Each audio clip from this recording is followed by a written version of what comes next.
Hello, and welcome to the Punk Rock Libertarians Podcast, episode 550. Tonight, I'm here with Alex Schlegel, Good to see you guys, fellow noticers. James Babb, So good to be with you as the paranoid crypto hootie. and Kyle is here with us today. Hey guys, I'm really happy to be on tonight. Good to see you. Token Minarchus with this beautiful art behind him here. And I am Jared. I don't have a nickname right now, so deal with it.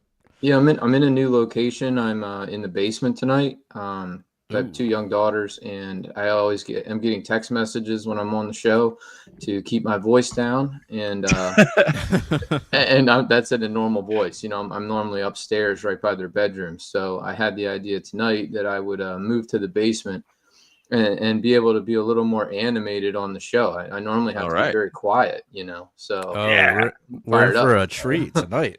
So your girls can text message already? That's amazing. No, it's my wife. My wife. Oh, yeah. The girls are 6 months and 2. I know, that's what I'm thinking. Like, wow, that's really advanced. You know? Yeah. Well, you know, my voice carries, and it wakes them up, and they start, you know, my wife's watching them on the camera going, hey, you're waking the girls up. You got to keep your voice down. And if I talk at anything more than a whisper, it wakes them up. So yeah, I think this is a great idea. Well, the cat's coming down, so you might see some butthole tonight. But, definitely the only butthole I'll end up seeing. So, so the last time I saw you guys, we were at Alex's wedding. Yeah, it was a blast, man. Jeez, was that 2 weeks ago? I think it was 2 weeks ago. 2 weeks ago. Did you go on a honeymoon? I didn't even ask. No, we Tiara just started a new job pretty much 2 days after the wedding, and then we did a cruise over the summer, like a couple days, like about 2 weeks prior. So that was like pre-honeymoon, I guess you could say. Yeah. So why don't you surprise her with another honeymoon? Like, I think she'd like that. I'm sure we will at some point. Maybe over maybe during Christmas break or something.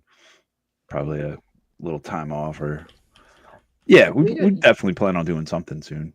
Yeah, you should book a trip. I mean, I had a hockey tournament like the weekend after or something like that. So I didn't want to miss that, and my wife was very accommodating. So we did like a mini honeymoon. We went to Boston for like a weekend, and that was a lot of fun. We did a sailing ship out of Boston Harbor or something like that, and it was awesome, dude. I love that ship. Boston was really nice, and after that, like I guess it was maybe even a few months later, we did our actual honeymoon in St. Croix. We wanted to do something fairly exotic where it was still like a U.S. It was during COVID. You know what I mean? So like, shortly after COVID. So we didn't want to do international travel and have to deal with all of that. So we did St. Croix, where they speak English and accept U.S. dollars, and you know, and you're still technically in the U.S. and that was great. I mean, anyway. That's my personal story. That's cool. Yeah, we'll probably do something in the near future. So yeah, man, what else? So where to kick off tonight, guys? I mean, not much has happened this past week, right? It's been a quiet news week. Yeah, just the same old, and you know, in the road to tyranny. And I mean, I guess I'm sure everyone is mourning the loss of Jimmy Kimmel from ABC, from Disney or whatever, ABC, or you know, I'm still processing the news, but how are you guys handling it? I mean, you know, I'm not going to cry over Jimmy Kimmel getting booted off the air, but I think it is kind of. I mean, it's definitely fucked up that the FCC is the reason why. Like, I would have just hoped it would have been horrible ratings, and you know, maybe Israel got tired of him or what have you, but. Instead, it's the FCC and Trump threatening to pull networks off the air, and I don't know, man. That just sounds like fascism to me. So there could be a legal case, right? Because they're going to say, First Amendment rights, freedom of speech, and you're the FCC chair. And when you threaten to revoke our broadcasting licenses, that is a pressure on us to silence this person. But they don't care about the truth, so they're going to be fine with it, right? They're just probably just like, yeah, whatever. Okay, we'll obey, right? I mean, just like CBS, right? Didn't CBS have a similar situation with like a lawsuit and after getting rid of Colbert. Kimmel himself might sue. Kimmel himself might be like, look, you cost me my job. I have a valid lawsuit here against my employer and against the government, and this is a violation of my free speech. This could be a big comeback for his career, right? Like suddenly everybody's talking about that guy. Like, he was about as relevant as Colbert at this point. Yeah, I've been, really fascinated by it, or not, I shouldn't say fascinated, but like not even torn, but thinking about it, right? Because the FCC got involved, that it suddenly becomes a First Amendment right. And I'm sure the founders weren't thinking about, television broadcast licenses for affiliates, right? They didn't even have TV. So, you go, well, what they wouldn't have even envisioned the ability to broadcast yourself on television to the entire population and to say, a lot, make up lies. I thought it was a lie. So that was another wrinkle in it, was that he attributed this assassin to the MAGA. He's like, this is a MAGA guy. And that's very slanderous to say that, unless it's true, right? But if it's not true, who's the MAGA guy that just got injured by that? Yeah, who's slandered? The guy, the assassin? And Trump. MAGA and Trump. That's not, you can't slander MAGA. Yeah, it's a group of people that like Antifa. You know what I mean? Like, right? Like Antifa is now a domestic terrorist group. So why not? If it's true, then I think you're in the clear. But if it's not true, then you raise the question, the philosophical question: can you go on television and simply lie to the American public in ways that's going to incite anger? It's going to incite hostilities. It's going to cause social unrest and problems. Remember, they repealed the Smith-Mundt Act. I think that's what it's called, where they under Obama legalized propaganda to the American people from the federal government. So basically, they just already have legalized lying on the air. So now if you're trying to, maybe he could say, "Look, I'm trying to, I was doing it for the government," or who knows, whatever.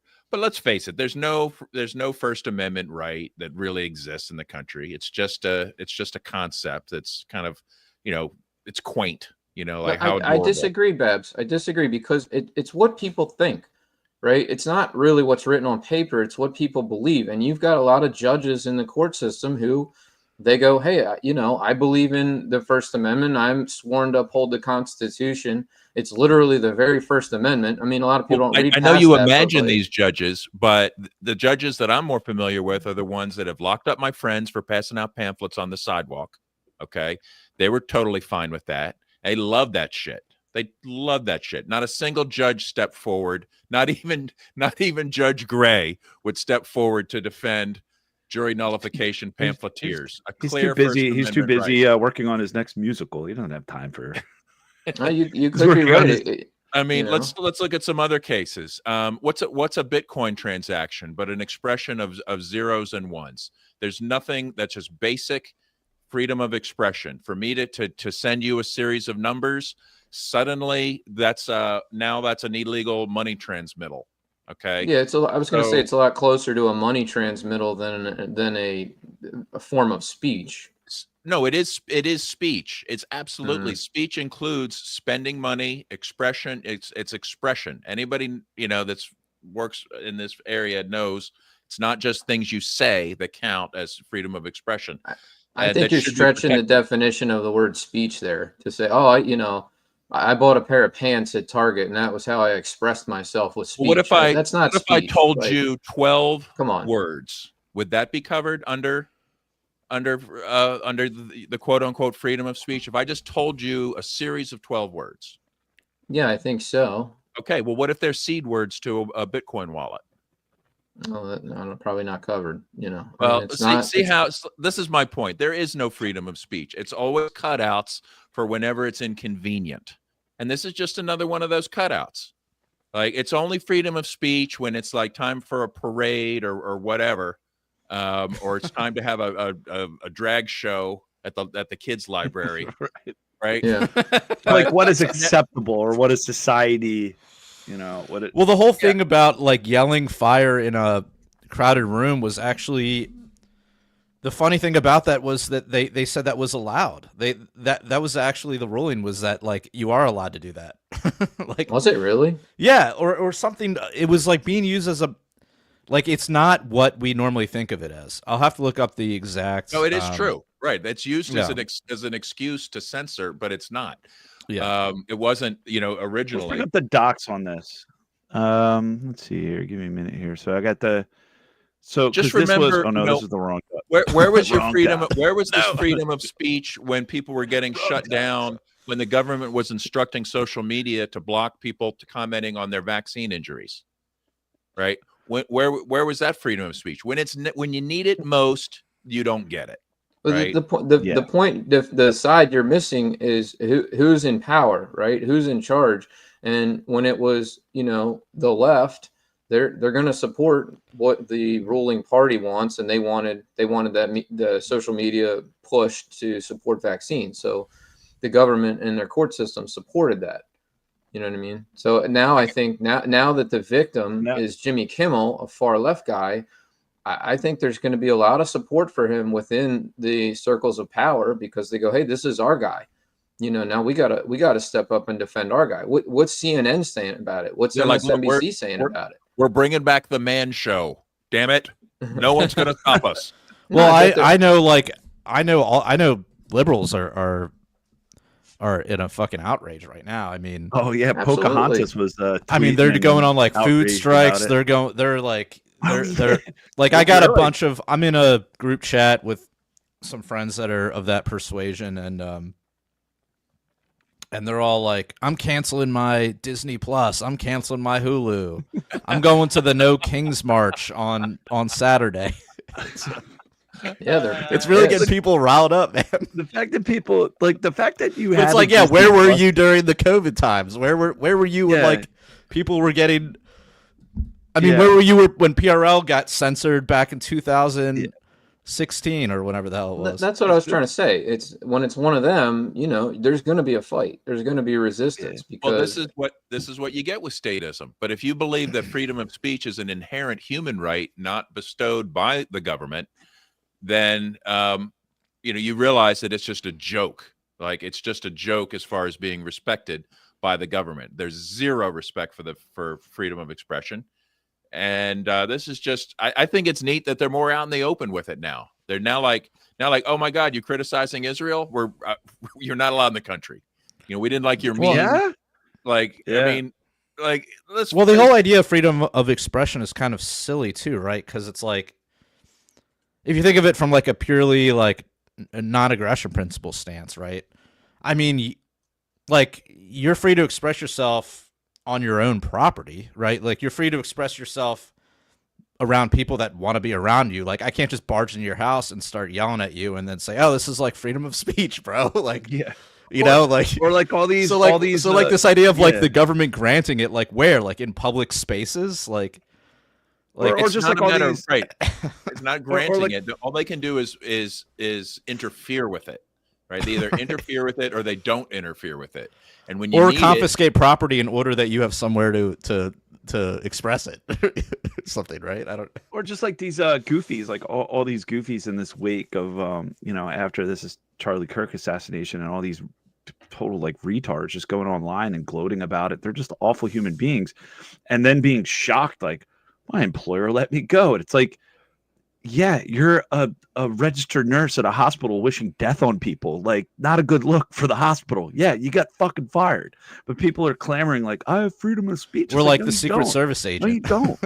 Like, you can say that, but there's consequences. Right. And should be social consequences should be encouraged. Legal consequences should be discouraged. Exactly. But it gets blurry when It does, like yeah. say the hospital got a call from the governor, you know what I mean? Or it's like there's pressures put on the private institutions, just like they did with social media during COVID. And sometimes that pressure is not subtle, that, or like pressure on CBS, that's like they hold the whole idea of these licenses and stuff is to hold the marionette strings over these. Control. When you want to be in power, you have to control the media. It's just whether it's the printing press, radio, TV, the internet, social media. Like as soon as they invent some new media, the government's like, how do we get it? We got it. That's ours. It's ours. Yeah. We already live in an environment where there's, we don't even realize how much censorship. But like, I think Alex, you really kicked off Facebook, right? Yeah, I said Boogaloo. I don't know. I still to this day won't know why I'm banned from. I guess I could create a new. I don't know. I mean, I created a new Instagram, but it's a totally different Instagram. But yeah, and to this day, I don't know what was it. Was it I said Boogaloo, or was it when we were doing episodes? We were doing that little Late to Liberty thing, and one of the beginning, it was like the one episode I actually paid $10. Or maybe it was $20 on Facebook to promote it. And like our intro song was Body Count Cop Killer, because that's one of the discussions we were talking about. Like, when is it okay to use lethal force against an agent of the state? Because we were discussing a cop basically antagonizing a peaceful individual who was just like didn't do anything. And we're like, when does it cross the line? So it's like, did they pick up on the song? Was it the topic of discussion? Was I saying Boogaloo? It was copyright infringement. Was it the hashtags? Right. Until this day, they don't give you a reason. Yeah. It's like you're just banned. You're gone. I mean, they gave us a reason for PRL. They said we were like spreading spam because we were reposting the Free Thought Project. We had like a relationship with them. I got a 1 week ban for posting a picture of Biden's son, like from his own laptop photos, the one where he's like wearing a diaper and standing there. Yeah, right. Like, classic. And they were like, oh, this is what did they say? I don't know, like sexual content, or I don't know what it was. Was it so outrageous? Was it like victimization or something like that? Yeah, that's what it was. Yeah, victimization. Like really. What? Yeah, well, let's never forget old Jimmy Kimmel here, and no outrage back then about these comments. I mean, there was, but hospitals get any more overcrowded, they're going to have to make some very tough choices about who gets an ICU bed. That choice doesn't seem so tough to me. Vaccinated person having a heart attack, yes, come right on in. We'll take care of you. Unvaccinated guy who gobbled horse goo, rest in peace, Wheezy. Yeah. Thank you for reminding us what a horrible monster he is. Right. Yeah. So I still don't want him censored by the FCC, but how about screw him? Let him. Yeah. You know what? He's gotta go. Fuck him. I can't stand any of these people. Fuck them. Like, you reap what you sow. You were awful at the worst time in probably. Okay, yes, you could say 9/11, the war on terror, but did that really have a huge impact on all of us? No, but COVID definitely did. And propagandists like him and many others, especially on the late night. How many people died from those shots? Like, this isn't just like, oh, you had an opinion. That was an opinion as propaganda pushed out there that resulted in millions of deaths. Yep. I mean, and I think the ivermectin was good. It was actually helping people, didn't it? Exactly, because that was the one they said couldn't get horse goo. Yeah, exactly. You had to go. They had to, go against Joe Rogan and talking about it, and many other people discredit them because you couldn't get the emergency use authorization pushed through if there were actual alternative treatments that were effective against the COVIDs. So you have to demonize people that are seeking alternative, not approved by the ADA. What is it? All these compromise, the CDC, the FDA, all these just in the pockets of big pharma. But yeah, so the other aspect too, it's like, yeah, going back to what you were saying, Babs, and I think Jared, you mentioned it too. It's one thing where like the FCC, I mean, the FCC shouldn't even fucking exist. And it's ridiculous. It's like, oh, well, if our guy's in charge of the FCC, yes, we need to ban this speech. But if it's someone else on the other side, then no, we don't like that person. But the fact that I wish it was just based on ratings, because honestly, who the fuck watches late night television? It's such a dumb model. It's super expensive. I mean, it's brought to you by Pfizer. Yeah, sure. It's all, yeah. And it's just not, I mean, the fact that there's so many other ways to like, why who's staying up till 11:30 at night to watch like some Hollywood star in some movie who could care less about some crappy monologue that's just politically leaning one way all the time, just propagandist, and then bringing on like shitty bands that nobody cares about. It's like, who watches this shit? And it's an expensive model, and it's dying. It's television. It's dying. Like that whole model. It's never changed too. That's the other thing with like late night television. Everything's the same. Monologue, guest. Well, it's because because it got captured. It got captured by the government, right? And when that happens, whether like government schooling or roads, you freeze it in time, right? Like a government school classroom has virtually been the same, right, since they invented government schooling. Like a bunch of kids standing around, sitting around a teacher. Does not change. The roads, the shitty roads we're driving on now are just as shitty as they were, 50 years ago, or possibly worse. So, the space program, like they took over the space program in the like 60s, early 70s, and it was like really great, like because they like, oh, look at all these great scientists, and maybe some were Nazis or whatever, but they had Operation Paperclip, great success. They had like something working, but it just froze. Now they can't get to the moon again, right? Now we never could get past the Van Allen belts, Babs, or the firmament. You mean? Or that? Well, that is the firmament, the Van Allen belts. We can't get past it. So now they have to rely upon on a oligarch to do to build their rockets for them, instead of NASA doing it. But not to mention, how many times didn't Jimmy Kimmel go to Epstein's Island a couple times, or wasn't he on the flight log? So, fuck. Was he? Yeah, I think so. Do we have any? All the speaking of that, stuff, party crap. They're all a bunch of pedos. Did you see there was a video of Kash Patel finally laid to rest the whole, were there Epstein clients? Where's Epstein trafficking? And, Kash Patel laid it out for us. Did you guys see that video? I did, and there was it never happened, right? Well, yeah, he cleared it all up. So there's, but if we could play the video, I think I like to listen to the exact words people use, because it's very telling, the words they choose to use and the words they choose not to use. Do you have the link for that, Jared? I don't think we have it in the docs. Which one is this? Let me see. I thought I posted it. I'll look and see if I can find it. It's just a short video of Kash Patel at the Senate hearing. I think it was a Senate hearing.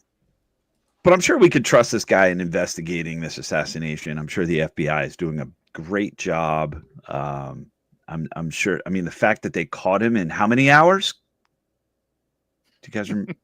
How long did it take his dad to turn his kid in? Yeah, 33 hours. So I think we have this clip, and this is just the 33 hours. Yeah, I mean, they're speaking in code. They're mocking us they're just putting it out there. It's just ridiculous. The fact that the FBI that this guy allowing us to move at the speed we have, as you said, 33 hours.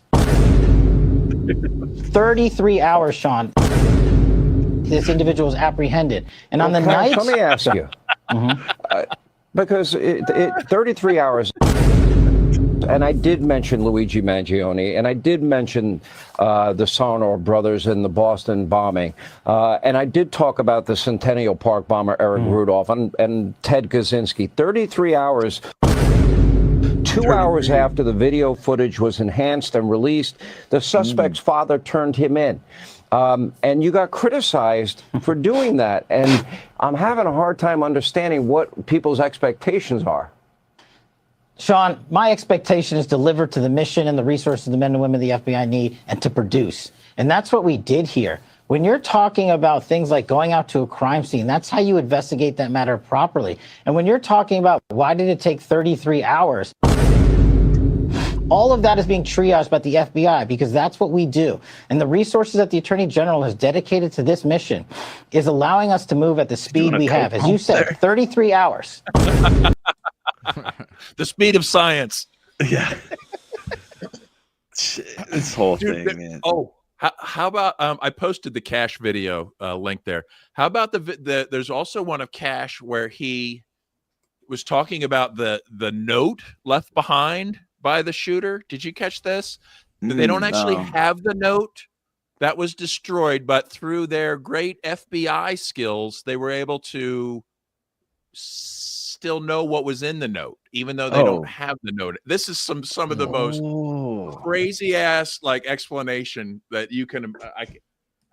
It's ridiculous. I'm going to find that one too. It's ridiculous. Yeah, it's like the magical 9/11 passport. So kind of like that. It's on that level of just of like we're not even going to try to. We're just going to phone in this narrative. You know, like we're not even going to. It's been a whirlwind of a week, right? You know, because I'm sure like you guys, I've seen more conspiracy theories. I've seen at least 3 different people that they said were the shooter. They're like, this guy had a gun and it's like blurry and I think it's just his hands, but I can't really tell. They had another one where a guy was running out underneath of a camera and it looked like he was holding a pistol. And there was one other one. So and then I've seen a 4th theory that there was like another shooter up high, like vertical, that shot downward. So I've seen like so many theories on, you know, is this a cover up? Is this a setup of this kid? And is there another shooter? And, you know, I don't know. I mean, do you guys think that this guy is a patsy, that Robinson wasn't really the shooter? I think so. Or, yeah, I think. Well, there's definitely stuff around it that's suspicious, right? Like, there's this video here where this guy explains. Let me pull this up here. Is this the breaking down of the rifle? Yeah, the breaking down of the rifle. Yeah, I mean, this part of the whole story where you went in and you hid it, and you went up all the stairs based on the security footage. There we go. All right, so I'll just restart this thing, but. Oh God! On this episode of You Might Be a Dumb Motherfucker, this is my rifle. It takes 2 different tools to take it apart. It takes a Torx key and an Allen key. Now, if I take a shot and immediately disassemble this, I have to remove the bolt, remove the magazine, grab my Allen key, hit the 2 bolts on the bottom, put those away in the Allen key, grab my Torx key, remove the scope, put everything in the backpack, make sure I have everything, and make my way downtown. Okay, which is going to take a lot longer for him than it is for me, especially because his fine-tuned motor function, something as simple as grabbing an Allen key to a little bolt, is going to be extremely impaired due to a dump of adrenaline throughout his bloodstream. An extreme elevated heart rate is going to make these fine-tuned skills. So yeah, the video is they're showing him disassembling his gun, and there's a timer at the bottom. Be done to disassemble this rifle. He's already at 30 seconds, and he hasn't even gotten We're not going to touch the topic of him assembling the rifle off the barrel, which if you reassemble a rifle and you take a cold dead shot, it's not going to be 100% accurate. Okay, or the fact that he disassembled this after taking a shot, which the rifle's going to be hot, and they found no gloves. There's just so many inconsistencies. It just makes 0 sense. I mean, I'm still working on this, and I have taken this rifle apart 1,000 times. And now he has to put the pieces of the rifle into a backpack. And this is a gigantic backpack. Shout out Wolfpack, best backpacks on the fucking planet. Anyways, as you can see, this barrel broken down does not fit in this backpack. And this is a big boy, way bigger than the one that he was carrying. Okay? I put the rifle stock in here, and guess what? It doesn't fit. It sticks out. Now let's just say, for sake of argument, that he put. All right, we get the idea, but yeah, it's just so. Yeah, I mean that. It's like that wasn't. Now that doesn't mean that he didn't do it, right? That doesn't mean he didn't do it, but the story about him carrying it out in a backpack or like they showed the picture. They showed the picture of it, Kyle, of the gun. The FBI, so like this was the firearm that he used, and it was the same type of bolt action, like rifle with a scope. Okay. I mean, I think that's one of our big questions is how did the gun get from the corner of the building to the woods, right? Because we see him jumping off of a building. It doesn't look like he's holding a gun in that. Right. We don't know how it got from point A to point B, and that's one of the big mysteries, I think. But it also kind of just shows that the narrative is false. Like there's 100 different things we can look at and be like, that doesn't make sense, but you could maybe explain it away. That doesn't make sense. Like, you know what I mean? Like there's a lot of different things. Each one you could argue about. But the whole like this gun like just magically teleported into the woods and it happened to have messages that support their narrative. And, you know, like that's the other thing too. Yeah. All the messaging on the shell casings and the mags. Do we have anything on that? I mean, there was one where it's like "catch this fascist," and there was stuff on Reddit. It seems like they mixed up a bunch of different like online demographics in these bullet casings. Like there's one of them said Israel didn't do it. You know, but has anybody seen them? Has anybody seen them? Because I was okay. So I was listening to you know, there's that thing like pre-programming. Now, remember, just a couple weeks ago, there was the trans shooter. That's the thing. All that has all been memory hold at that Catholic church where the kids and the 2 children were killed. And was it Minneapolis? Well, I don't think it was memory. Well, it wasn't memory hold in this sense because that was what Charlie was talking about, like right when he got shot. Right. Yes. Right. Which is kind of odd. Like the fact that, and then the shooter has a trans boyfriend, girlfriend. Now, the person that was arguing with him was about to make a decent point that like most of the shooters are not trans, but besides that fact, it is a little strange. But it's like kind of going back to just talking about like the you know, the things they found on the shell casings and the mags. It's like predictive programming. Like because of that, because has anybody seen it in this case, or is it just like, oh, remember the last one? This is what they do, you know. Are we mixing stories together, or are they actually presented the evidence in this case? I don't know. I haven't seen anything. They just said like, oh, we had writings on the gun, catch this fascist. But how about if you read this, you're gay, right? How about that? That is a homophobic joke, right? I mean, that's why I'm like, none of this makes sense. Like it's none of it's either somebody that's just very online and is just trying to be funny in a sick, twisted way, or they're just fabricating this. And they're like, oh, let's just like make this sort of Rorschach blot of, oh, once the left can claim this is like a right wing guy because he's got like Pepe, like he dresses a Pepe meme or whatever, and then he's got, you know, if you read this, you're gay, and then the right's gonna be like, oh, but he said he's, you know, fuck fascists, and he's got a trans girlfriend or whatever. Like, dude, it's almost like they just built this guy in a lab. We have the reconstructed text messages from the shooter to his lover. Which sound like completely fucking made up by ChatGPT. We have. I just posted the link for the video of this. All right, let's. It's just you can't even believe they're trying this. Oh my goodness! And welcome in. Here he is, Babs, Bitcoin motorist, the motorist. Hey everyone, can you hear me? Okay.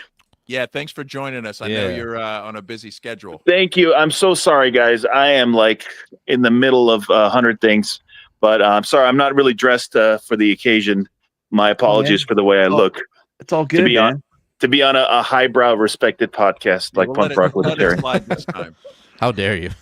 But yeah, I'm going to be here for a few minutes. Unfortunately, I'm on my break at work, but I'll be here for at least 20-30 minutes. All right, cool. Yeah, I want to get to what I asked you to come on to discuss is the Upturn Wars, which I consider to be maybe one of the biggest attacks on Bitcoin yet. But right now we're right in the middle of some very interesting Cash Patel narrative. So I'd like to get your opinion on this too. Sure. What's going on with it, with Cash Patel and the assassination? Well, we're about to hear the text messages from the shooter to his lover as he was escaping. Is this the correct video?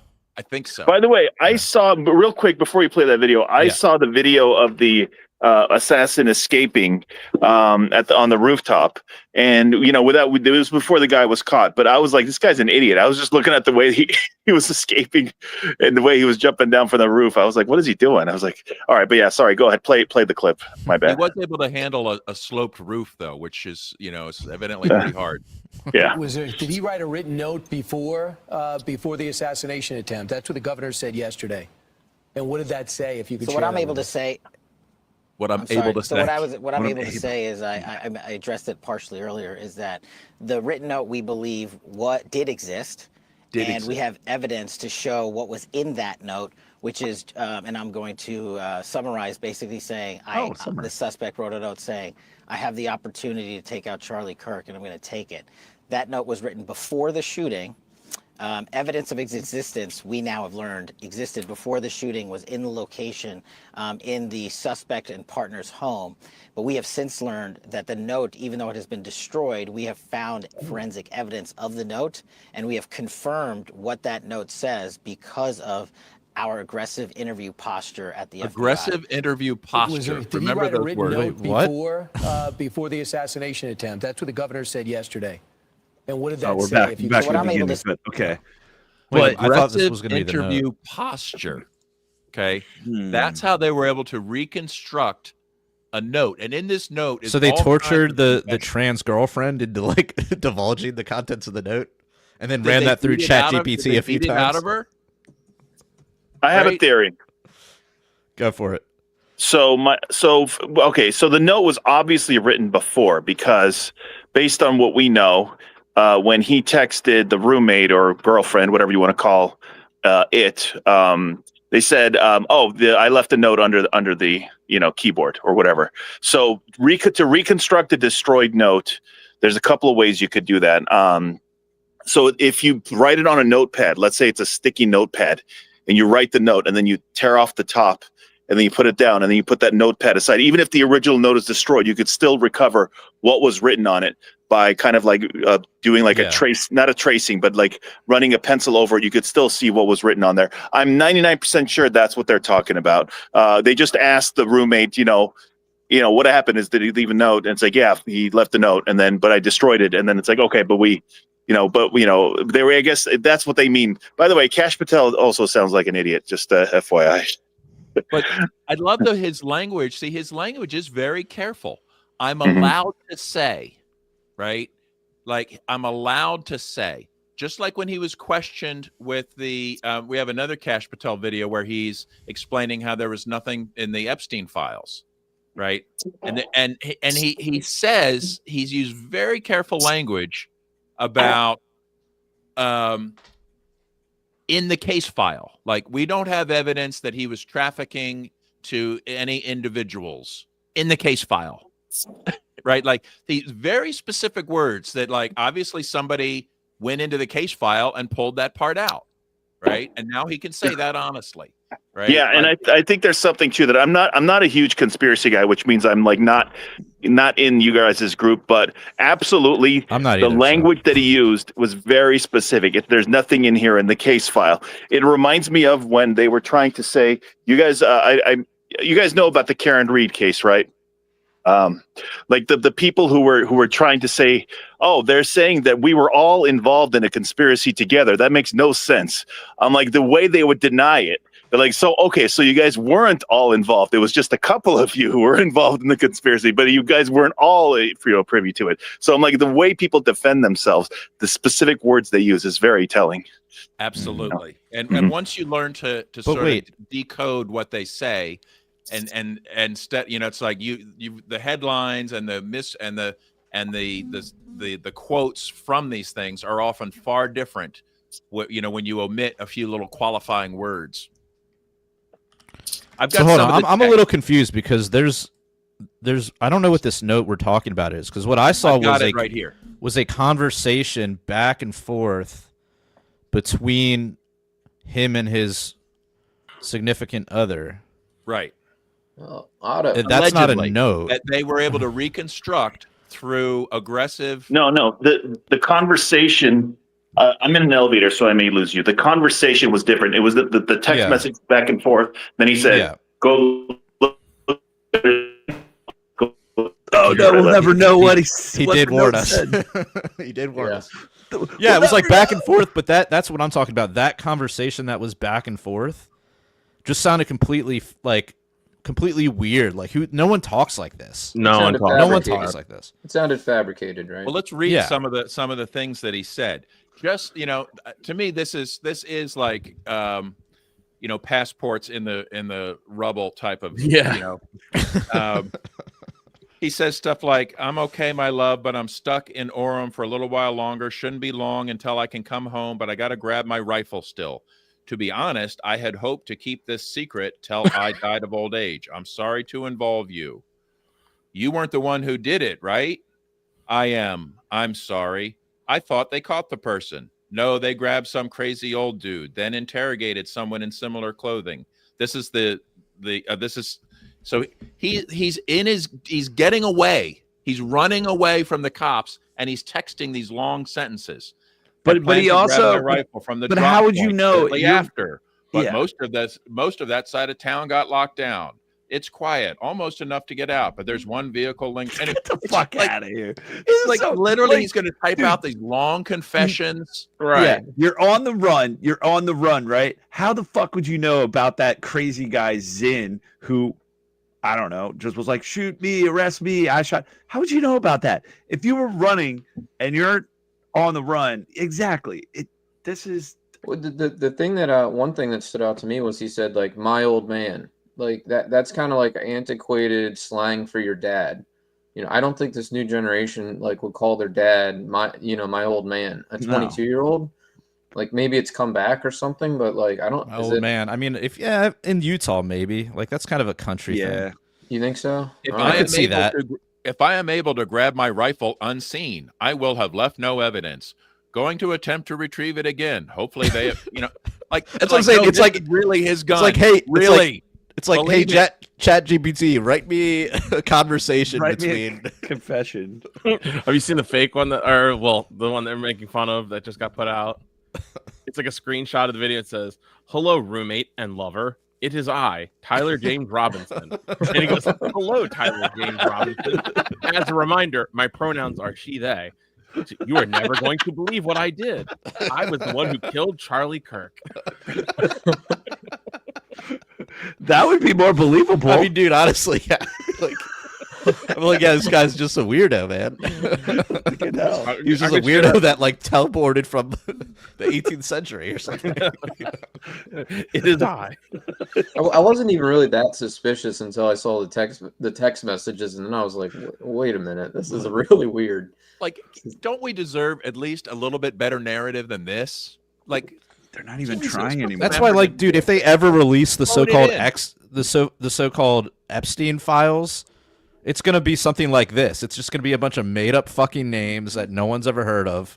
They're gonna be just dead people that they've just repurposed their IDs and shit. It's like, right?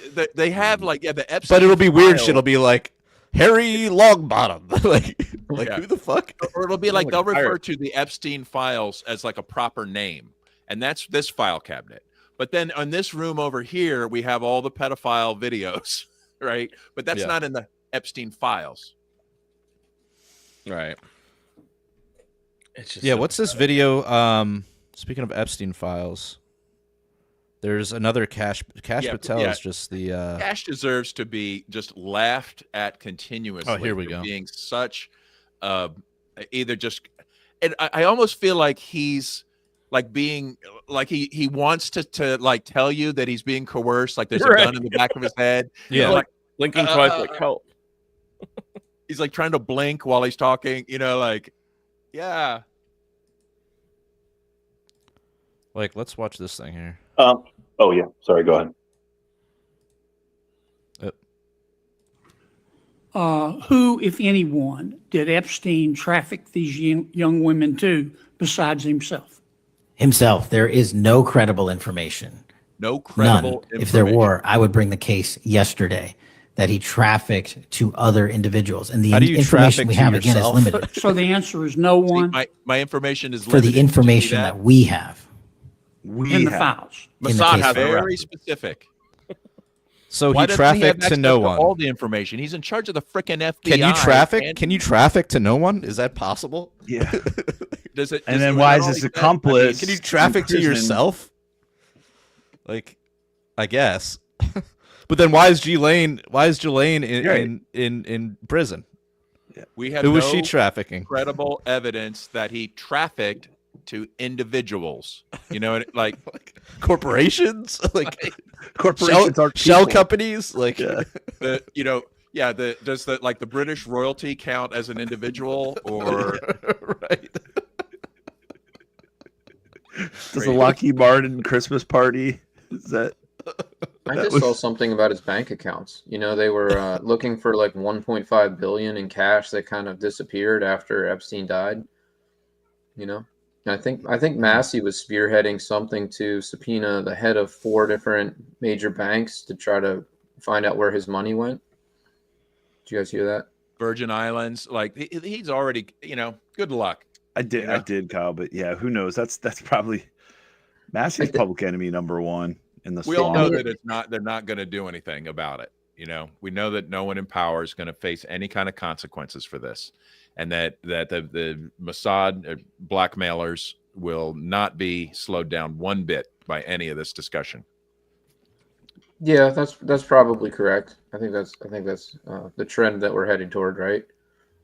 I mean, even if they throw a couple people under the bus, like Patel, like we need somebody to go on TV and say something that's obviously a lie, and you're going to be a laughingstock for the rest of your life.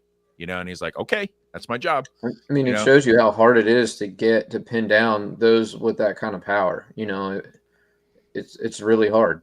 Like if you control law enforcement and you control the FBI and you control all these institutions. It's almost like the state is too dangerous to keep around, but I don't know. Yeah, I mean, I don't know. I don't think so, but I mean, yeah. Who else is to hold it accountable except for the people? I mean, how do the statists, Kyle? Maybe you could just say, like, how do the statists expect to get past the whole blackmail problem for the government? Like, they got all these great ideas for what government can do, but it's always comes down to some blackmailed pedo. Well, I mean, I support regime change, right? You know, but how do you totally keep them different from being people in blackmailed? power? Once the next person comes in, how do you keep them from being corrupted by the same kind of blackmail since they have all that power? I don't know. You just, you hope they're a better person. They're different. Hey, do we want to get over to motorists since he's Yes. on limited time here? Sure. And get the op return wars. Hopefully everybody remembers. We'll get to the op motorist. return. Real briefly on the text messages. That might be. I think they got the right guy. But the text messages, the reason why they might sound weird is because they're probably cutting out like 80% of the conversation, and they're only like putting in just the relevant parts. So they may be just having. So the conversation may not flow because there may be like other stuff that was not there, that was like personal stuff that was not relevant to the investigation. But yes, we could talk about op return for a few minutes. No, you wonder what that other bits of the conversation where it's like, yeah, I shot him, and then they're like, hey, what do you want for dinner tonight? Like, I'm or hey, okay, you get that blowjob I promised you. Right? Yeah. And they're like, we'll cut that non-pertinent bit out there where he's talking about like, his tire pressure's a little low. Remember, this isn't. They acquired this somehow. We don't know. Maybe they just went to the NSA and be like, okay, give us all his texts. Well, these cell phone companies have all your texts, I'm sure. So, but the way I'm just curious about how it was reconstructed and the words that he used about what was it? Aggressive interview tactics, posture. Like maybe they went over to AT&T and they got the IT guy and they're like they beat him with a hose until they got the text messages. I don't know. I think it means they bullied them. They bullied the roommate. Yeah, and intimidated. That's how I interpreted it. I assume they didn't waterboard him or her. They didn't know the number one Cardinal Babs rule, which is don't talk to police, including the FBI. Well, even the killer told the roommate not to talk to police. While texting over regular SMS, which is obviously read by the government. What did I hear about Discord? They were saying that he participated in Discord with oh yeah, the feds also got a hold of the Discord stuff too. Yeah, there was an article on that I saw. I need to find that. They're trying to tie him to the Democratic Socialists of America, right? Say that they like backed him or helped in this planning or something like that. Well, I mean, the guy I think it was a deep cut. Like, he had some really socialist stuff that he wrote on those bullets. Like, everyone was like, "What?" Like, Ciao Bella. You guys know what that is? I heard it's from like a show called, a game called Helldivers. No. Ciao Bella is because he wrote on it. Ciao Bella, Bella, right. Bella, Ciao, Ciao Bella. That's a socialist song from Europe it's been made popular in a video game, is my understanding. Yeah, but I think he got it from Helldivers. So that's the thing. This guy, like, if you were gonna create a guy in a lab that is just gonna like that each side can claim is on the other side, like this would be the guy. Right. Like, and both sides are MAGA's getting blamed, the trans people are getting blamed, but meanwhile Netanyahu's like, I didn't do it. Right. And they're like, well, we believe you. By the way, I got like 5 minutes. All right. Oh yeah, go sorry. All right. Is Bitcoin under attack? Yeah, so basically, this is just a continuation of the block size wars, and some of you guys may be on the other side of the debate of the block size war, but I think a lot of people that were on the small blocker side just kind of learned the wrong lessons from the block size war. This is why this war is going on.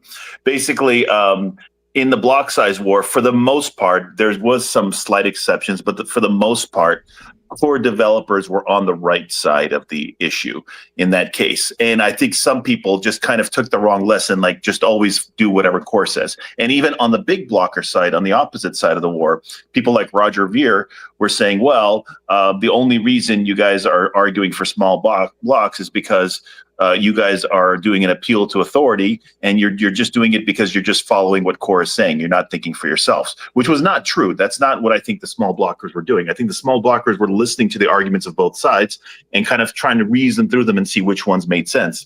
So I think the people who are here just basically pushing this huge op return change. It's a change that the core side is pushing, and they're trying to frame it like we're the ones who are changing something, which is not true. And I think a lot of people are basically just saying, oh, well, core, they were on the right side 7 years ago for a different topic. Therefore, they must be on the right side this time. And now, the changes, exactly. So now it's almost as if someone listened to Roger Ver, who said, whatever core says, that's what goes, and then believed Roger Ver's line, and said, okay, then all we have to do is just pay off a bunch of core devs, and they'll just do whatever we say. But I think that's not how Bitcoin works. Yes, core has a lot of power, but that power, they have power to do damage, but they don't really have power to control Bitcoin. So I think that what we're kind of seeing happen slowly, but these things could change on a whim faster than you might expect. Slowly and then suddenly, what we're seeing is kind of like a migration away from core, or at least Let me interject because nobody knows what you're talking about. Okay. All right. The op return is a space in a Bitcoin transaction for arbitrary data. And it's currently, I guess, 80 bytes, where it could be a timestamp or the name of the miner or whatever, some small little bit. And this was how Satoshi recorded his first message, right? Not exactly. Not exactly. There's a slight difference. The Bitcoin Core 30, which is supposed to come out in a couple weeks, changes that from 80 bytes to 100 kilobytes of data, which can include anything: malware, child porn, some like stupid JPEG, anything. Yeah, and the crazy thing is, this has happened before. We've had this issue happen before with BSV. BSV had an op return limit of, I want to say, I may be misquoting this, so BSV people don't kill me, but I think it was like 1 gigabyte. And immediately, as soon as they raised their op return limit, they immediately got hit with a whole bunch of CP. And same thing happened with Namecoin. This is a fork of Bitcoin Cash, which was a fork Correct. of Bitcoin. But it's a fork of a fork, basically. Bitcoin. But just with they opened it up and it got flooded with this kind of stuff. And same thing happened with Namecoin. A lot of you may be familiar with Namecoin. Namecoin basically was a kind of a semi-promising project. I think Satoshi actually had a hand in creating Namecoin, and basically that just got overrun with a whole bunch of malware and CP, and then that basically is a dead project now, where no one even touches that. But then the thing is, nobody cares about BSV. It's not like anyone actually gives a crap about BSV. But it shows that it's not a theoretical problem. Yeah, exactly. Exactly. That's exactly the point, Babs. So the question is, have the Bitcoin Core developers been compromised? I've had a hard time finding what is the steelman argument for doing this. Best I hear is, well, this will allow some future technology and innovation that we're not even going to talk about.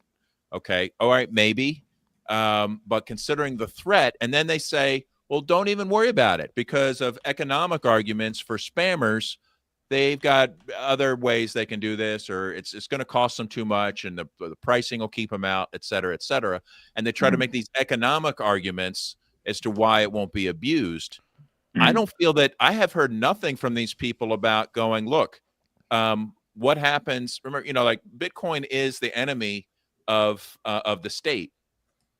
What happens when President AOC is in office?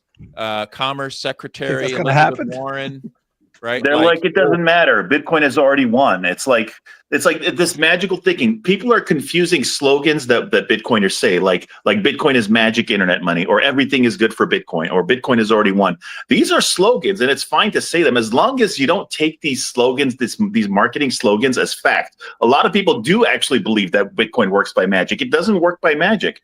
And yes, there are some things that might be good for Bitcoin. There are some things that might be bad for Bitcoin. But everything is good for Bitcoin doesn't mean anything. Like, what does that mean? Everything is good for Bitcoin. It's a platitude. It doesn't mean anything. But people are taking it seriously. They think, oh, well, everything is good for Bitcoin. Let's just say the blockchain gets a bunch of malware and child porn permanently embedded in the blockchain, and now people that are running nodes have to keep a copy of this on their own computer. How hard would it be to shut this shit down?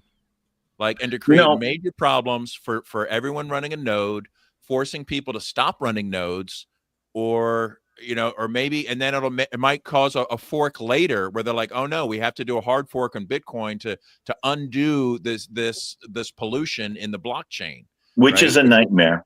Which is other coins can hard fork. A way to weaken Bitcoin. So yeah, I just feel, but I don't really hear people talking about it. Should we be panicking? Should we be selling our Bitcoin? We shouldn't be panicking, but what we should do is just run a node and use it. I think if what you can do right now, you can run a node, use it, run knots, preferably not core, or if you insist on running core, don't run core v30. How late are you guys on? Because I have to jump off in a minute. How late are you guys on? We're about to end the main show, but we'll. Okay. Yeah, well, the after-hour show will start probably around, I don't know, 9:20. 9:20. Okay, 9:20 Eastern. Yes, Eastern. Okay. All right. Look, I'd love to talk. Babs, can you can watch my speech on YouTube. And basically, Babs, I think you have a link to it, or I can send it to you. Just link to my speech. Send it to me. That would be great. Yeah, I'll send it to you. I'll send it to you in a minute. Yeah, I'll send it to you in a minute. So yeah, and there's a lot of nuance to this. Maybe I could talk to Bitcoin Mechanic. He knows this topic backwards and forwards 10 times better than I do. You could talk to Bitcoin Mechanic. Maybe are you guys on tomorrow, or is it just on Thursdays? Thursdays. Thursdays. Okay, I'll reach out to Bitcoin Mechanic, see if he can join you guys next week. He's like a superstar. I mean, yeah, he's definitely seems like the point person that's been taken all. And he's very articulate, and he can break it down for you very well, and he can explain it much better than I can. Yeah, I do have to jump off, guys. I wish I could stay on and talk to you guys for 2 more hours. Okay. Well, appreciate you coming on, man. Thanks for coming on, brother. Take care, guys. I'll see you. See you later. Nice. I know you guys hate Bitcoin talk, but I thought this was pretty significant attack. Yeah, I don't hate it. I'm a gold bug and not a Bitcoin bug, but I still think the topic is interesting, and I'm not as hostile to Bitcoin as somebody like Peter Schiff. Like, he's silently stacking in the background. You know what I mean? I don't know that he is, but his son definitely is. Yeah, I'm sure his son is. And I mean, he's looked at it, and I mean, his son's made I'm sure, a ton of money in it. Like, people have really gotten wealthy, or very rich. He's not a dumb guy, right? But he's got a gold business to push. I really don't think that's his motivation. I think he just doesn't believe in it, and he views it as a competitor to gold. But it's not. His ideology isn't shaped by his business. His ideology is what he thinks. I don't think he's motivated by the fact that he's selling gold. I always see his interviews sound like sales pitches to me. But everybody, he's right on some stuff, but it's always comes down around to, I don't know, supporting. I don't even know if he still has that gold product. I forget what. Yeah, he's into like miners. He likes the stocks of miners. So he's like, you can buy gold in the ground by buying the stock of junior miners and big miners. Yeah, he convinced me to buy mining stocks in like 2009, and I lost like half of my investment. But have you hung on to them? They've been doing great this past year. It's been like my best performance. Yeah, I was going to say that. Well, I actually in one of my retirement funds, I do have some gold mining stocks. I'll have to check on them. But the problem is it's not always direct. Like, obviously, like, it's not directly correlated to gold, right? Because it still has to be managed properly. Oh, yeah. And right. Like, they didn't move for a long time when gold was moving. But yeah, I mean, I feel like the gold mines are literally a good business to invest in because they're literally called gold mines. Like it's a gold mine, actual legit gold mine. Like, why wouldn't you want to own that? Yeah. Let's get a PRL gold mine then, dude. Yeah. But this is Bitcoin under attack. I feel it's significant. And what he was talking about, running nodes, and most people don't know what running a node is, but I'm experimenting with it to learn. I got a Start9 server that's running a node now, and that basically gets a copy of the blockchain. So now I can verify transactions using my own copy instead of having to rely upon someone else's copy. And once I figure out how to do it securely, I'll open it up to incoming connections so other nodes can talk to my node and it can relay transactions on the network. But I'm running Bitcoin Knots software, which is the alternative to Bitcoin Core software that runs the node. And this is really where the battle's taking place. What software people are going to be running on their node. Out of nowhere, nodes are up to like 21%, last I heard a couple days ago, of nodes are running Knots, which is basically the same software, but it's defaulted back to having a small... Get the fluoride. Aunt Dave says, I get fluoride stare every time you talk about crypto. I know. But anyway, this is if you really want to be part of the battle, get yourself a node and run Knots. Yeah, part of the battle. We all got the 1,000-mile stare right now. Talking don't Bitcoin. talk. What is Knots? I knew this would be. What is? Hold on. What is Knots? You're like, yeah, arbitrary data in the op return, and the nodes and the beep boop bop boop. What? Jared doesn't know what a knot is. Oh, it's a node and a wallet all in one that I guess you can just run. Oh, that's cool. Cool. So anyways, after hours. 9 makes this little box. You just plug it in and you run it. It's got all kinds of useful things you can use on the server besides a Bitcoin node. But anyway, since I don't really understand the technology, so that's why I got it, to try to learn it, try to figure it out. Cool. Yeah. All right. Well, let's take this on over to the After Hours podcast. Yeah. So, in order to listen to that, you guys got to sign up for our Patreon. For as little as $3 a month, you get access to the live podcast, which we're going to record right after this. We'll send you a live link. You can chat in and make fun of us, do whatever you guys feel like you want to do. And you can also get access to the back catalog of shows too, as well. So, sign up at patreon.com/punkrockliberatorians. Also, there's other ways to donate to the show over at prlfans.com. Buy our t-shirts over at libertariancountry.com. Use the code PRL or PRL Podcast for a 10% discount. Use the code PRL2 for a 20% discount. Until next time, live free or die.